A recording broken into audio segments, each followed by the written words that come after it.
Which are the sectors where the fund has a major active weight exposure, that is overweight or underweight under the fund?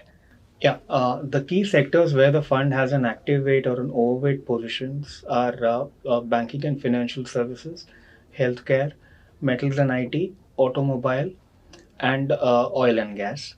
Whereas the fund is negative or underweight on capital goods, power sector, and both consumer durable as well as consumer services. Now, coming to the active weight or overweight sectors, the biggest overweight is financial services, where we believe that there's a huge value which exists in the large cap private sector banks, which have seen very good results in the last 4 to 5 quarters on the back of a lower credit cost and strong credit growth and stable NIMs, and the valuations are still below the longer term averages, thus giving us a very good source of value, which makes us overweight on the financial services.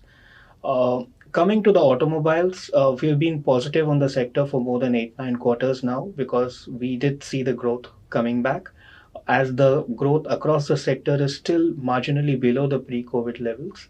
Hence, we believe that there is still ample scope of growth and valuations are also reasonable here. Healthcare is another sector where we have been positive for the last couple of years on the back of a strong growth in both the domestic as well as in the US generics and stable margins over the next couple of years, and valuations are as well reasonable. Oil and gas, we turned positive in the last couple of months, led by expectation that the government policies have largely been stable and the valuations in some of the upstream cases are quite reasonable. Hence, we've gone overweight on the oil and gas side. Coming to the sectors where we are underweight on the capital goods, where we believe that the valuations are very expensive and not justified by the growth prospects. Hence, we have gone underweight on capital goods.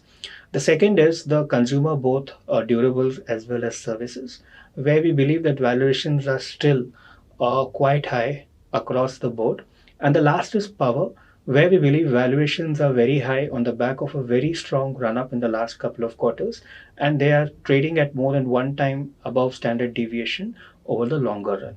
Hence, we have gone underweight on power sector as well. What is your view on the market valuation challenges seen in this space? On a headline basis, the mid and small caps do trade at a premium to the large caps. However, one needs to remember the fact that the universe is pretty decent for mid cap and far more higher for small caps. Hence, while headline numbers may give a kind of a different picture, but there could be pockets of opportunities both in mid and small cap where there could be a value or a combination of value coupled with growth.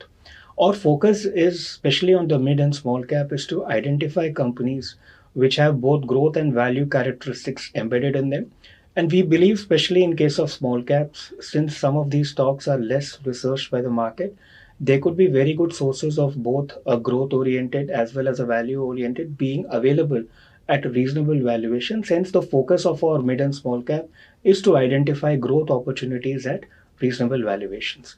Hence, we are not perturbed by the overall higher valuation of both the indices because we believe that there could be a lot of opportunities on both ends which could meet our investment criteria.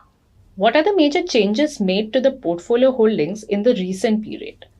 Uh, in the last 3 months, we exited our positions completely in capital goods.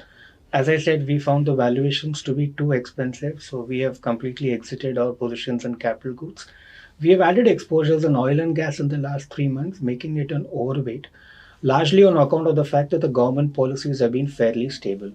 And also, given the underperformance which we have seen in the banking side, we have also used this opportunity to increase our exposures on the banking side. So, these are the three main changes that we have made in the portfolio in the last couple of months. Thanks everyone for watching this video.